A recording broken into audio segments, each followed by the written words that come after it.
Bismillahirrahmanirrahim. Assalamualaikum warahmatullahi wabarakatuh. Alhamdulillahi rabbil alamin, alladzi an'ama alaina bi ni'matil iman wal islam wal ihsan. Asyhadu an la ilaha illallah wa asyhadu anna Muhammadan abduhu wa rasuluh. Allahumma shalli wa sallim wa barik ala sayyidina wa maulana Muhammad wa ala alihi wa ashabihi ajma'in. Amma ba'd. Yang kami hormati dan kami cintai pengurus DKM, Pak Haji Ibnu dan kawan-kawan, asatidz semua, Mas Hamdi dan lain-lain. Mohon maaf belum hafal namanya satu persatu. Bapak Ibu semua yang dirahmati Allah, Alhamdulillah pagi ini Allah mentakdirkan kita bertemu kembali. Alhamdulillah. Seperti yang disampaikan oleh Ustadz Hamdi tadi, bahwa nikmat terbesar itu adalah nikmat iman. Dan selanjutnya banyak ragam orang kalau menyusun prioritas, ya, terbesarnya yang mana. Selain iman, kita juga dapat nikmat besar, yaitu aman. Ini katanya unsur katanya nggak jauh beda, iman dan aman. Ada iman saja, kalau tidak aman, seperti saudara-saudara kita di Gaza misalnya, Masya Allah, hidupnya jauh dari keamanan, tentu juga kurang nikmatnya. Ya. Imannya kuat, amannya nggak ada, berat juga, tidak mudah, kurang terasa sempurna nikmatnya. Sehingga alhamdulillah pagi ini Bapak Ibu semua hadirin, Allah menitipkan nikmat iman dan nikmat aman. Alhamdulillah. Pagi ini adalah bukti Allah masih menitipkan usia. Dan kita berharap apa yang kita jalani pagi ini, semuanya yang hadir, kebersamaan kita ini akan menguatkan iman kita, menambah pengetahuan kita, dan yang terpenting dari itu semua adalah menjadi penyebab beratnya timbangan kebaikan kita nanti di akhirat. Amin. Untuk apa pengetahuan banyak, aktif, kita beramal, tapi ilmu, pengetahuan serta amal kita tidak menjadi penyebab beratnya timbangan kita di akhirat. Jadi ya tidak ada manfaatnya. Kenapa? Karena hidup kita nggak di sini terus. Ada masa lagi ke depan, ada alam berikutnya. Sampai Nabi mengingatkan, kebanyakan usia umatku itu antara 60 sampai 70. Bagi yang lebih, Masya Allah, itu bonus, ya. Kayak Pak Mahathir Muhammad 100 tahun. Masya Allah. Ya kalau 100 tahun sehat kayak beliau mungkin ya bolehlah, ya. Tapi kalau sakit-sakitan kita, kemudian menyusahkan keluarga kita, misalkan anak cucu kita, ya sepertinya ya, dipercepat oleh Allah lebih baik. Masya Allah, ya. Makanya kita sudah mulai perkirakan nih. Tadi saya naik Go-Ride, ya. Ya alhamdulillah. Ya beliau sholatnya katanya agak sulit gitu. Ya terakhir pesan saya, Mas, hidup kita ini kan tinggal nunggu jemputan. Dan jemputan itu tidak pakai status kehidupan atau status umur yang tercatat.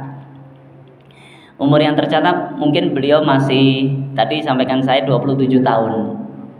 Tapi kalau udah waktunya kita nggak tahu, kan, gitu. Maka kita berharap, hadirin Bapak Ibu semua, bahwa nanti ketika malaikat maut mendatangi kita berharap, ya Allah, Allahumma khtim lana bi husnil khatimah. Ya Allah, jadikan akhir kami nanti ketika Kau panggil kami dalam kondisi husnul khatimah. Amin ya rabbal alamin. Pagi ini dengan tema seperti yang kita dengarkan tadi, ya, meningkatkan kualitas hijrah kita. Ini juga harapannya untuk ke sana. Harapannya menjadi pemberat pahala, bukan sekedar ilmu, bukan sekedar wawasan, dan juga menjadi sebab di antara sebab-sebab yang lain, sehingga ketika malaikat maut menjemput kita dalam kondisi yang baik, husnul khatimah. Bapak Ibu hadirin yang dirahmati Allah, setiap tahun kita pasti memperingati, ya, ada peringatan hijrah, ya, tahun baru Islam. Dan hijrah ini peristiwa luar biasa, peristiwa penting dalam kajian ulama, bahwa hijrah ini adalah syariat. Jadi bagi kita, misalkan kalau suatu negeri itu teraniaya, ya, kemudian memungkinkan, ya, untuk hijrah itu juga disyariatkan, tentu dengan banyak pertimbangan, ya. Itu secara fisik, ya. Tetapi secara spiritual, secara peningkatan kualitas iman, secara peningkatan kualitas perbaikan amal, maka hijrah pun terus ada syariatnya. Sehingga tidak jarang kita mendengar komunitas hijrah misalnya, sebuah komunitas yang berbenah dari satu tempat ke tempat berikutnya, bukan tempat secara fisik, tapi tempat secara ruhiyah, spiritual, keimanan, kemudian berimbas kepada lahiriah, jasadiyah, penampilan. Yang dulunya nggak berhijab jadi menhijab, yang dulunya mungkin sholat 5 waktunya bolong-bolong jadi disiplin, itu juga hijrah. Nah, lalu dengan kita yang sudah rutin ikut ngaji setiap pekan misalnya, atau rutin ngaji sendiri di rumah, rutin mengkaji tafsir hadis di rumah, rutin sholat, ya, disiplin di rumah, apakah ada evaluasi kita untuk meningkatkan hijrah itu, gitu ya? Hijrah yang sudah kita lakukan apakah stagnan, diam di tempat, segitu-gitu aja, seperti itu aja, begini-begini saja, atau ada perubahan kualitas yang lebih baik? Nah, pagi ini kita akan mencoba bersama-sama menelusuri satu demi satu, kemudian merumuskan langkah agar kualitas hijrah kita itu semakin baik. Nah, setuju ya Bapak Ibu, ya? Setuju insya Allah, ya. Dan harapannya nanti ada dialog, ya. Karena sebanyak apapun yang kita tahu, sepaham apapun kita, kalau kita tidak mengerjakan, mengamalkannya, ya nggak bernilai. Maka di akhirat nanti, awwalu ma yuhasabu yaumal qiyamah, ketika masuk alam kubur pun pertama yang ditanya adalah sholat. Sebanyak apapun orang tahu tentang syariat sholat, sampai hukum-hukumnya, syarat rukunnya, manfaat segi kesehatan lahir batinnya, namun ketika tidak dijalankan, ya gak ada manfaatnya. Dan kita ingin pagi ini kita sampai pada pemahaman, kemudian dorongannya kuat untuk mengamalkannya, insya Allah. Amin ya rabbal alamin. Bapak Ibu yang dirahmati Allah, itu dasar pemikiran kita, ya. Mulai kita bertanya, apakah alat ukurnya untuk melihat kualitas iman kita ini meningkat atau tidak? Dalam kajian hijrah, pertama kali yang berbenah, yang berubah, yang bergeser, yang pindah, itu kira-kira apa Bapak Ibu? Ya, pasti di dalam diri kita, ya, yaitu apa Pak? Iman, ya. Jadi pertama ketika orang hijrah, yang diurusin adalah iman. Dari mana iman itu? Salah satunya dari cara berpikir, cara pandang. Dulu sebelum beriman, berpikir ada Tuhan selain Allah, misal. Dulu sebelum beriman, ya, berpikir bahwa manusia itu tergantung dari apa yang dilakukan tidak ada sangkut pautnya dengan Allah. Allah itu hanya stempel saja. Ini masih lumayan dia percaya adanya Tuhan, gitu ya.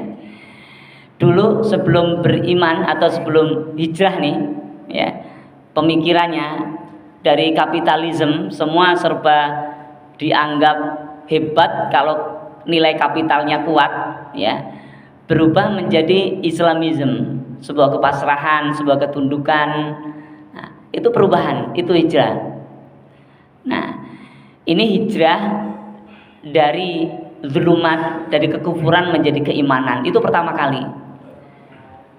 Orang-orang jahiliyah berubah pemikirannya dari meyakini, ya, bahwa tidak banyak Tuhan, ya, sampai ratusan Tuhan yang berbentuk patung, ya, menjadi tauhid satu Tuhan dan tidak terlihat oleh mata manusia. Itu hijrah, ya. Dan masya Allah Rasulullah Muhammad SAW membutuhkan kurang lebih 22 tahun, Mbak, ya, Bu, ya, ibu-ibu ada ya? Alhamdulillah, ya, alhamdulillah. Jadi ada 22 tahun kurang lebih untuk proses hijrah itu, ya, dari yang titik level pertama sampai level-level berikutnya. Bagi kita memulainya dari mana nih? Iman sudah, ya kan? Ya, secara pemikiran tidak ada di antara kita yang meyakini ada Tuhan lain selain Allah. Hijrah level pertama, ya. Kita meyakini bahwa Allah itu dengan sifat-sifatnya, dengan tauhid yang kita pahami, uluhiyah, rububiyah, asma wa sifat, kita sudah paham. Nah, bagaimana naik levelnya seperti apa? Ini dari segi iman. Kenapa? Karena setiap pribadi itu nanti akan mempengaruhi level berikutnya. Karena hijrah ini, Bapak Ibu yang dirahmati Allah, dia bukan sebatas syariat pribadi, tapi juga syariat keluarga, syariat masyarakat, ya, untuk pribadi, untuk keluarga, untuk masyarakat, bahkan bangsa dan negara. Jadi level hijrah dari sisi prakteknya, pengamalannya itu pertama dari keluarga, pribadi, kemudian keluarga, kemudian masyarakat, ya, bangsa dan negara, bahkan kemudian dunia. Ini levelnya. Level hijrah itu di situ dalam hal praktek kemanfaatannya. Coba secara singkat, jika seseorang itu udah bagus, kualitas hijrahnya secara pribadi akan berimbas di keluarganya, pasti. Dan ketika keluarga itu satu keluarga kompak nih, hijrahnya meningkat kualitasnya, akan berimbas di kanan kirinya.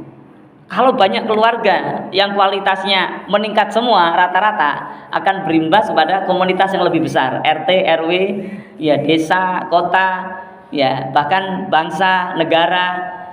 Sampai Allah sampaikan, walau an ahlal qura amanu wattaqwa la fatahna alaihim barakatim minas sama'i wal ard walakin kadzabu fa akhadnahum bima kanu yaksibun. Itu, ya.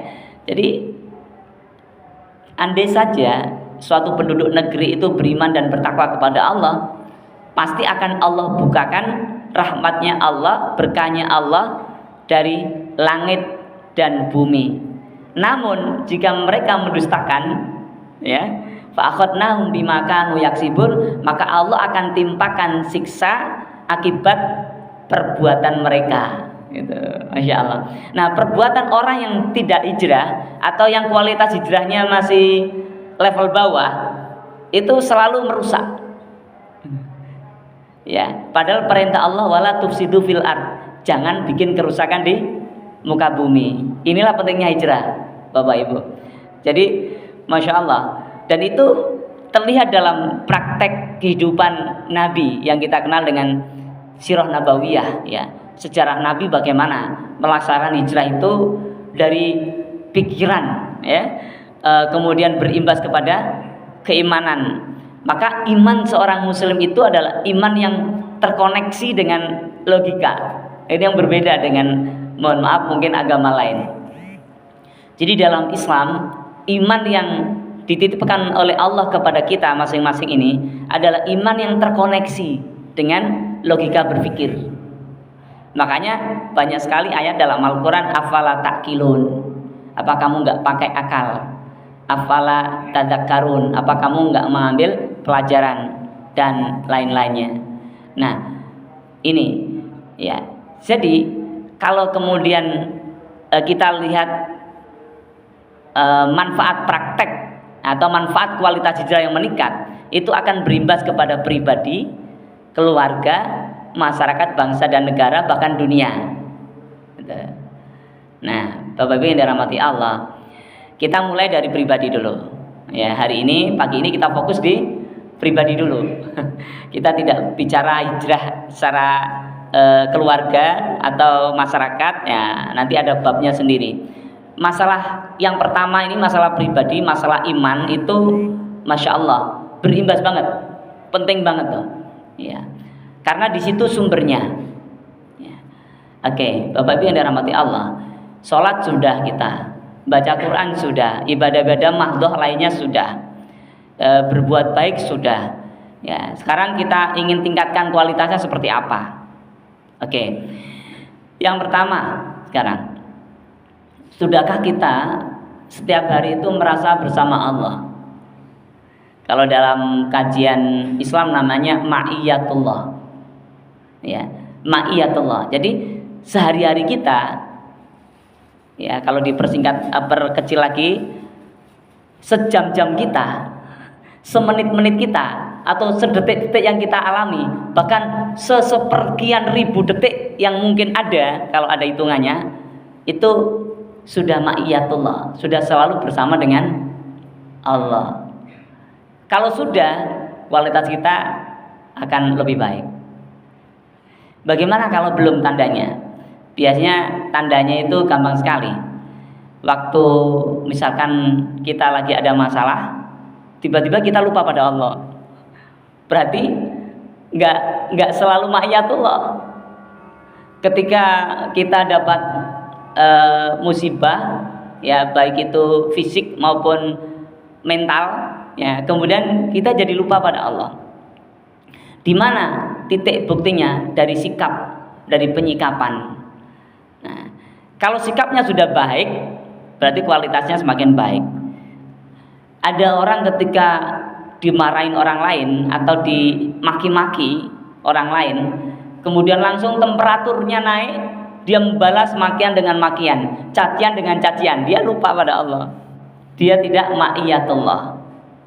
Ketika diuji dengan kegagalan dalam bisnis atau masalah keluarga yang begitu berat, kemudian dia tiba-tiba tidak terima ya, kayak mengeluh, protes gitu ya, maka belum ma'iyatullah.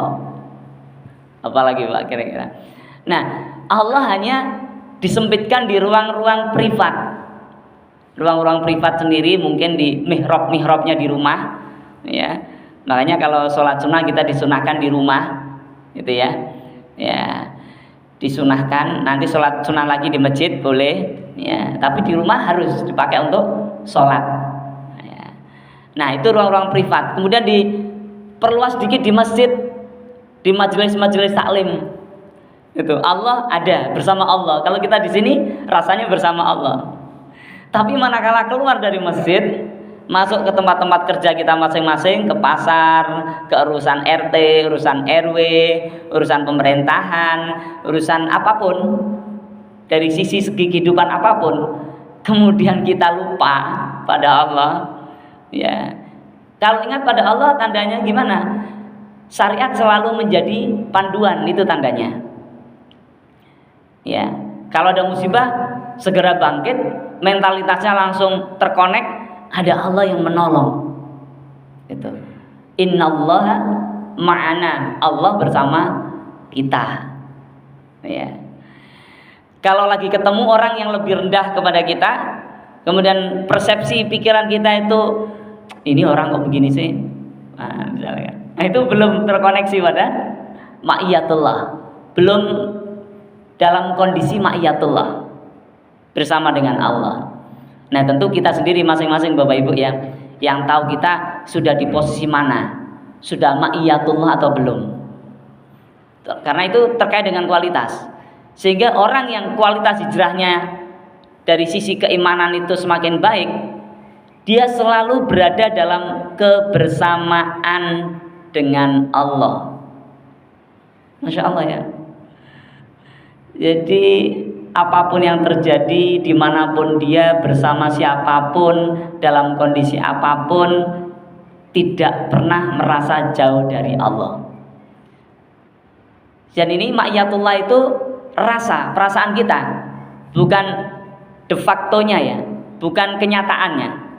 Kenapa? Karena kenyataannya manusia itu di bawah kekuasaan Allah semua. Nggak ada yang aku jauh, engkau jauh, enggak. Meskipun manusia jauh, Allah tetap dekat. Cuman kadang kita nggak merasa. Kalau kita nggak merasa, berarti kualitas keimanan kita masih rendah. Kualitas hijrah kita dalam sisi iman masih rendah, masih belum naik level. Jadi kita merasa kalau lagi Ramadan Allahnya deket banget gitu. Kalau nggak Ramadan kok jauh banget.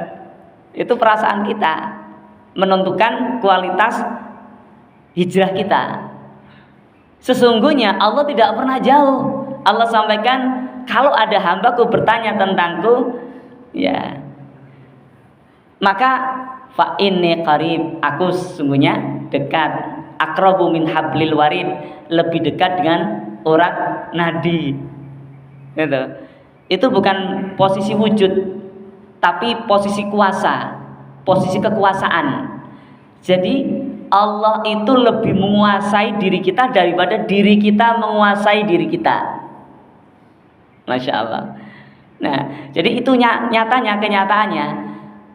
Nah, Allah memberikan trik, memberikan cara agar kita itu tahu bahwa kita itu sedang dalam kondisi yang ya'lu wa la yu'la alaih.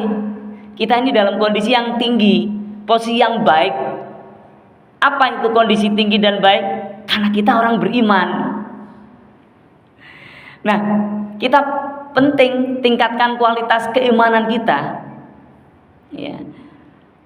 Satu, dengan cara menguatkan ma'iyatullahnya itu. Apakah sudah kita kemanapun selalu merasa bersama Allah?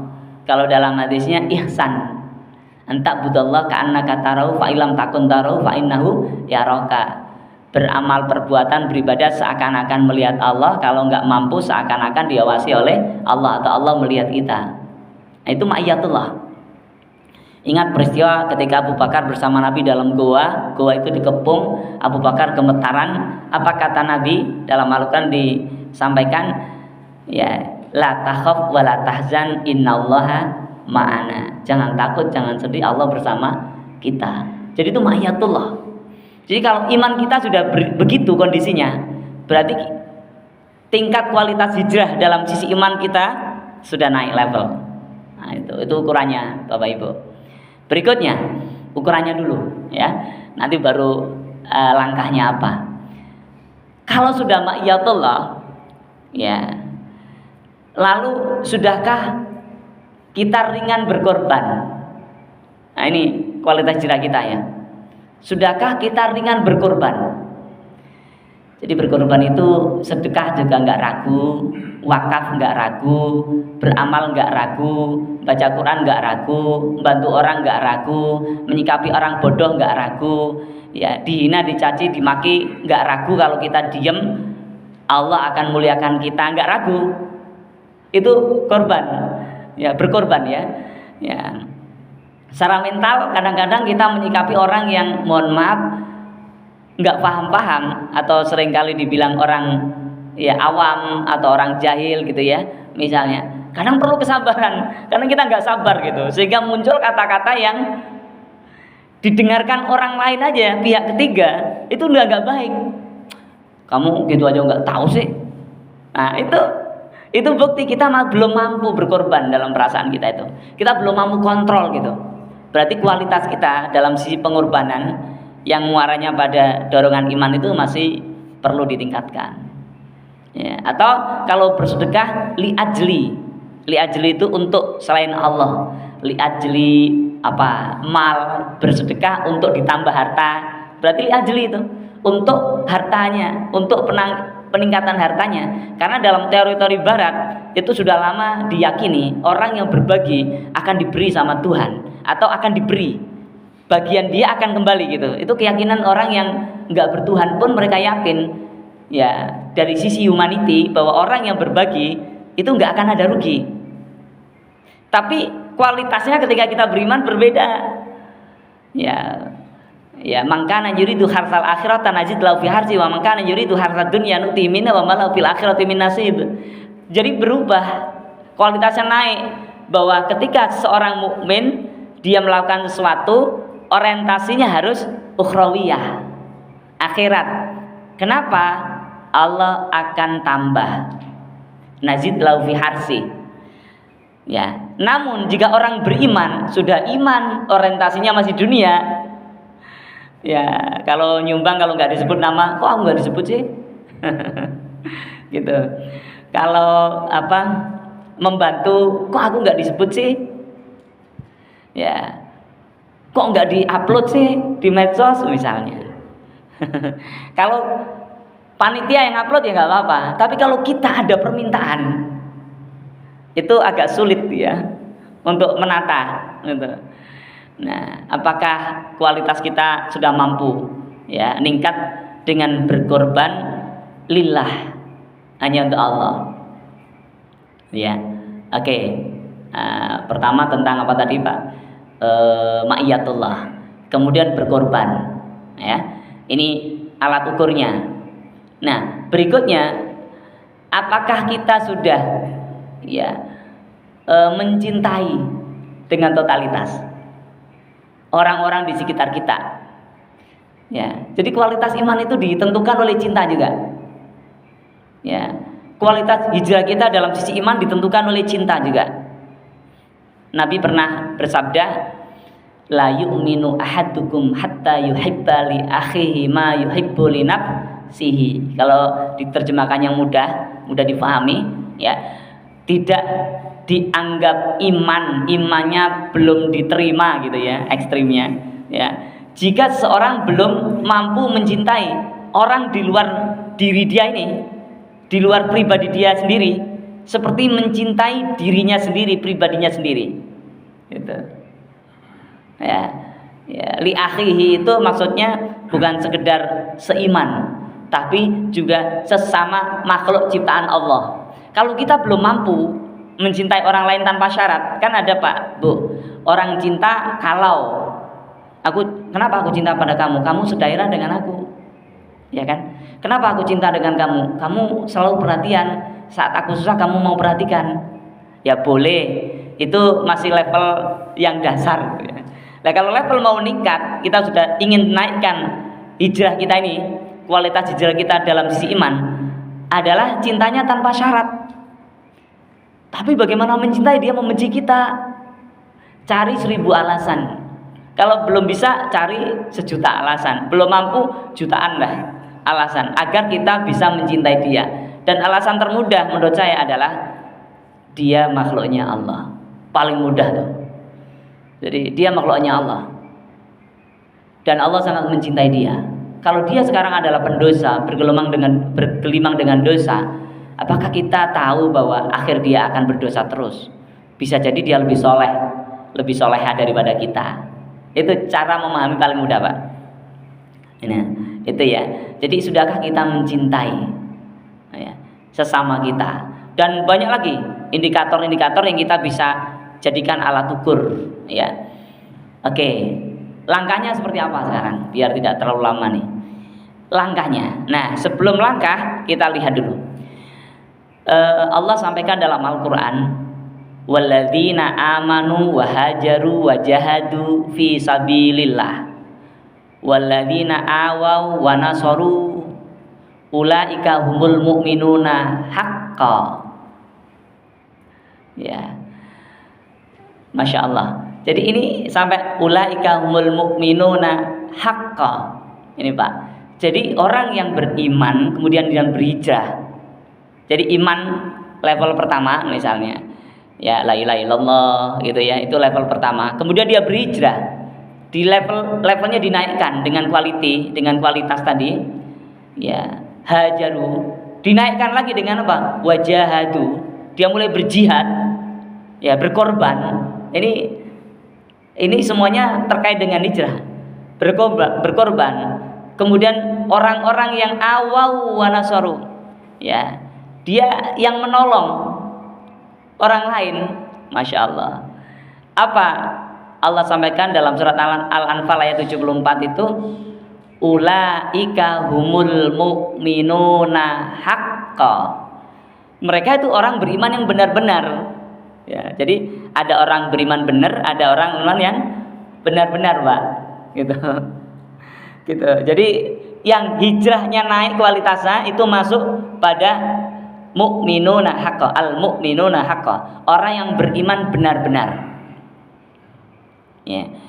Nah, dalam hadis Rasulullah Muhammad SAW, ya, an Amiril Mukminin Umar bin Al-Khattab, an Amiril Mukminin Abi Hafsin Umar bin Al-Khattab radhiyallahu an qal sami'tu Rasulullah sallallahu alaihi wasallam yaqul innamal a'malu binniyat wa innama likulli imri'in ma nawa faman kanat hijratuhu ilallahi wa rasulihi fa hijratuhu ilallahi wa rasulihi wa man kanat hijratuhu lidunya yusibuha aw imra'atin yankihuha fa hijratuhu ila ma hajara ilaihi. Ya. Jadi diriwayatkan oleh Amir Mukminin Abi Hafsin ini panggilannya Umar bin Khattab radhiyallahu an, ya beliau mendengar sami itu Rasulullah sallallahu alaihi wasallam yakul. Rasulullah itu pernah menyampaikan, bahkan dalam sebuah khutbah beliau juga pernah menyampaikan satu hadis ini, innamal a'malu binniyat wa innamal likulli imri'in ma nawa, bahwa sesungguhnya tidak dinilai sebuah amal itu kecuali tergantung dari niatnya. Fa inna itu likulli imri'in ma nawa faman kanat, maka barang siapa yang hijrahnya, Nabi Muhammad sampaikan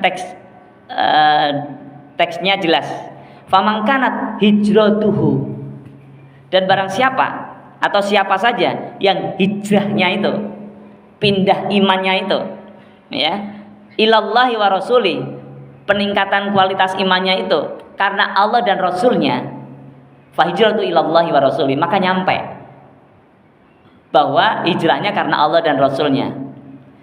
Wa man kanat, dan adapun siapa saja yang kemudian kondisi hijrahnya itu wa man kanat hijratu lidunya yusibuha, karena dunia yusibuha yang diinginkannya. Ya, jadi mohon maaf, pindah agama dari non muslim menjadi muslim agar ini agar itu, bukan karena Allah. Lidunya yusibuha, karena dunia yang diinginkannya, biar aman selamat sama orang-orang mayoritas muslim di Indonesia misalnya nih, ya lidunya yusibuha awim ro'atin yang kihwa, atau karena wanita yang dinikahi. Itu nanti ada sebabul urutnya, ya fa hijratu ila ma hajara ilaihi, maka hijrahnya itu dinilai dengan apa yang dia tujukan tadi. Karena harta dapat harta, karena wanita dapat wanita, karena pekerjaan dapat pekerjaan, karena posisi dapat posisi, tapi bukan karena Allah. Nah, asbabul wurudnya ada kisah di balik hadis ini. Ketika Rasulullah hijrah, itu ada ya orang yang mau menikah itu dengan Ummu Qais. Tapi Ummu Qais gak mau, dia mau pindah ke Madinah. Maka orang ini ngikut hijrah dari Mekah ke Madinah untuk menikahi Ummu Qais, maka disebut muhajir Ummu Qais. Nah, gitu. Jadi muhajir Ummu Qais. Nah, ini kata hijrah dalam hadis tadi itu dimaknai luar biasa oleh alim ulama. Ya. Kalau para mufassir memaknai dalam Al-Anfal ayat 74, hijrah itu syariat yang terus-menerus.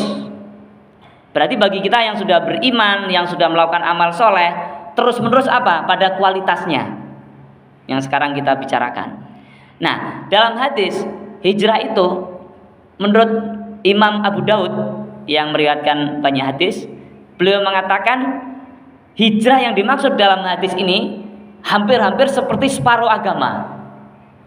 Masya Allah ya. Jadi separuh agama itu hijrah menurut Imam Abu Dawud. Dan menurut imam-imam yang lain seperti Imam Syafi'i, ini sepertiga agama gitu ya. Kenapa? Karena ada Islam, ada iman, dan ada ihsan di situ. Dan hijrah ini mencakup itu semua. Gitu. Masya Allah. Nah kemudian Bapak Ibu yang dirahmati Allah, ulama fikih seringkali mereka menempatkan hadis ini tentang hijrah ini di awal kitab-kitab mereka yang sering disebut dengan bab niat. Maka dalam tradisi Imam Hanafi, fikih Hanafiyah, niat itu menyempurnakan amal. Tapi dalam tradisi Syafi'iyah, niat itu syarat sahnya amal. Karena niat itu terkait dengan hijrah. Gitu. Hijrahnya seorang dinilai dari niatnya. Gitu. Innamal a'malu binniyat. Sampai Imam Nawawi meletakkan hadis tentang hijrah, ya, tentang niat ini pada awal kitab-kitab beliau, Riyadhus Shalihin, Al-Adhkar, terus Al-Arba'in An-Nawawiyah. Itu meletakkan hadis ini di tempat pertama. Saking pentingnya, Bapak Ibu yang dirahmati Allah. Lagi-lagi syariat hijrah penting bagi orang yang sudah berhijrah di level dasar untuk menaikkan kualitasnya. Ini gambaran Quran dan hadisnya. Berikutnya adalah langkahnya. Karena kita sudah tahu diri kita sendiri, sudah ma'iyatullah atau belum. Karena kita sudah tahu diri kita sendiri tadi, ma'iyatullah bersama dengan Allah ya. Sudah mudah belum berkorban sebagaimana Abu Bakar As-Siddiq misalnya. Ya. Atau kita tahu diri kita sendiri, kita sudah mencintai komunitas di luar diri kita ini totalitas tanpa syarat atau belum. Nah, kalau belum, ada beberapa cara yang bisa dilakukan, Bapak Ibu. Ya. Yang pertama, ini kiatnya ya. Saya istilahkan kiat ini sebagai apa, Bapak Ibu? Di playernya itu sebagai sinyal spiritual. Ya. Jadi nilai kualitas hijrah kita ini bisa meningkat dengan penguatan sinyal spiritual. Sinyal itu sesuatu yang nggak kelihatan mata tapi ada. Betul ya Pak Ibu? Ini gimana sih, saya WA nggak nyampe-nyampe, wah sinyalnya nggak ada, nggak kelihatan. Nah, tapi diperlihatkan dengan tanda gelombang-gelombang itu kalau di HP biasanya. Oh ini sinyalnya penuh gitu ya. Ya, padahal aslinya nggak kelihatan. Itu bukan sinyal, itu gambar. Sinyal itu nggak kelihatan memang, gitu. Sinyal seperti apa? Tapi ada faktanya. Itu sinyal spiritual, spirit, dorongan yang terkoneksi dengan ketuhanan atau ilahiyah. Jadi yang namanya spirit, kata spiritual itu dahsyat. Seseorang akan termotivasi melakukan perbuatan baik manakala dia terkoneksi dengan Tuhan. Itu spiritual. Jadi spiritual, kalau ada kata spiritual pasti koneksinya dengan Tuhan, dengan Allah kalau Islam ya. Dan spiritual itu bukan hanya dikembangkan dalam Islam ya, tapi di agama-agama lain mereka juga kenal spiritual gitu, spiritualitas gitu ya, kedekatan dengan Tuhan. Nah, sinyal spiritual ini kita rumuskan dalam beberapa hal, beberapa langkah ya untuk meningkatkan kualitas kita ini. Dan ini nggak bisa cuman teori Pak, Bu. Kita bisa jadi tahu, setelah ini tahu, tapi kalau nggak dipraktekin nggak ada efeknya. Kecuali hanya insya Allah pagi ini dinilai pahala memberatkan amal, timbangan amal kebaikan kita di akhirat. Tapi itu aja kurang, karena Allah inginkan kita hidup di dunia ini bahagia. Dengan iman, Islam itu kita bahagia. Maka perlu diperkuat itu. Apa sinyal spiritual yang saya maksud? Yang pertama adalah cinta. Masya Allah Pak ya. Jadi ini sinyal spiritual. Dasarnya tadi, la yu'minu ahadukum hatta yuhibba li akhihi ma yuhibbu li nafsi. Tidak dianggap iman salah seorang di antara kalian sebelum mampu mencintai orang lain seperti mencintai diri kalian sendiri tanpa syarat. Jadi memang tanpa syarat. Ya. Kalau dia sesama muslim berarti iman cinta kita bertambah gitu ya. Tapi cinta pada siapapun harus ada. Ya, mawaddah. Ya, rasa cinta itu wuddun gitu ya. Itu harus ada. Mahabbah, cinta. Itu. Bagaimana caranya, Pak? Kan tadi sinyal spiritual itu cinta yang pertama ya. Cinta. Bagaimana caranya menumbuhkan ini? Ya, tadi kalau kita enggak alasannya 10 kurang, kita cari lebih banyak lagi, 100.000. Ya, alasan yang paling mudah biasanya saya biasanya memahamkan pada diri saya bahwa dia adalah makhluk ciptaan Allah. Allah sangat luar biasa menciptakan menciptakan diri kita juga. Allah sangat mencintai makhluknya. Kalau kita membenci dia, logikanya kita membenci penciptanya. Tapi Ustaz, dia itu gimana ya kelakuannya itu loh gitu. Ya benci kelakuannya aja, orangnya jangan dibenci. Kalau kita benci kelakuannya, kita tidak akan ikut kelakuannya, kita menolak bahwa kelakuannya itu memang nggak benar, tapi kita akan mendoakan dia karena cinta kita. Gitu. Jadi dasarnya tadi la yu'minu ahadukum hatta yuhibba li akhihi ma yuhibbu li nafsi. Yang kedua, Pak, sinyal spiritual itu bisa dikuatkan dengan apa? Dengan mendoakan. Tadi kan udah cinta, yang kedua mendoakan. Ini dilakukan saja karena akan meningkatkan kualitas hijrah kita itu. Ya, otomatis nanti. Ya. Jadi mendoakan. Bagaimana cara mendoakannya? Bisa habis sholat, Rabbana atina fid dunya hasanah. Tapi pikiran kita itu untuk semua muslim, semua mukmin, gitu ya, misalnya. Tapi yang lebih detail, kalau terkait dengan kualitas iman itu adalah person to person, pribadi to pribadi. Ya, yang baginda Nabi gambarkan, ma min abdin muslimin yad'u li akhihi bi dhahril ghaib illa qalal malaku walaka bimithlin. Kalau ada orang muslim dia mendoakan orang lain tanpa sepengetahuan orang yang mendoakan itu, maka datang malaikat mengatakan walaka bimithlin, kamu akan dapat doa yang sama. Itu akan meningkatkan kualitas kita, kualitas keimanan kita, kualitas hijrah kita ini. Jadi dengan mendoakan orang lain tanpa dia tahu bahwa kita sedang mendoakan dia. Ini teorinya kita sudah banyak tahu. Tapi karena kita nggak nyadar bahwa itu ada kaitannya sama sinyal spiritual ini, ada kaitannya dengan peningkatan kualitas hijrah kita ini. Ya, jadi gampang Pak ya, Bu. Teorinya cuma 2. Sinyal spiritual itu bisa diperkuat dengan cara apa? Menebar cinta. Ya, boleh berbeda pendapat, tapi tidak mengurangi rasa cinta. Dan itu yang dipraktikkan baginda Nabi Muhammad SAW. Ya, oke. Dan cinta. Cinta, kemudian doa. Yang ketiga, Pak, ya, untuk meningkatkan ini sinyal spiritual ini kuat agar kualitas hijrah kita kuat adalah berbagi. Jadi berbagi itu bagian dari pengorbanan. Berbagi. Ya. Apa dasarnya?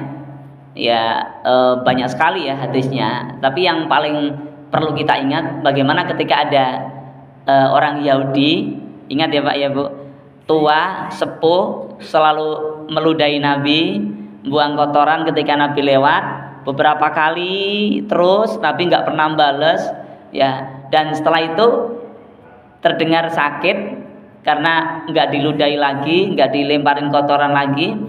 Beliau perintahkan sahabat untuk mencari tahu kenapa nenek tersebut nggak meludahi lagi.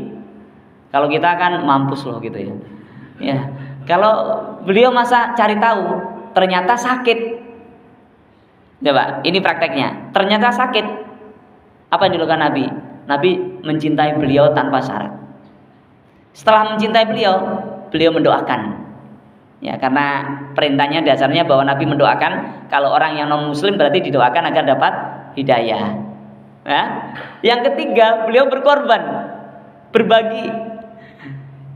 Beliau tanya ke sahabatnya, cari informasi ke intelijennya ya.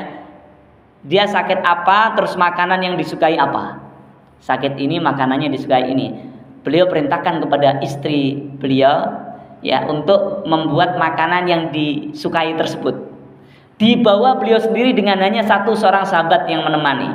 Langsung ke rumahnya, langsung ketemu beliau, langsung assalamualaikum, kemudian tanya kabar, dikasih hadiah. Masya Allah. Ini nggak mudah Pak ya.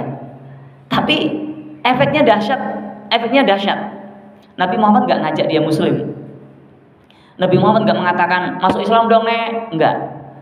Tapi pertama tadi dengan cinta, kedua dengan doa tanpa diketahui dia, ketiga dengan berbagi. Dan yang terjadi apa? Nenek menangis terseduh-seduh, ya tidak bayangin Muhammad sebaik itu, sudah didolimi tapi memaafkan. Bahkan orang pertama yang menjenguk beliau ketika sakit adalah Nabi kita Muhammad. Dan kemudian bukan hanya itu, dikasih makanan yang sangat dia sukai coba. Masya Allah. Saat itu gemetar kemudian bersahadat. Masya Allah. Allahu Akbar.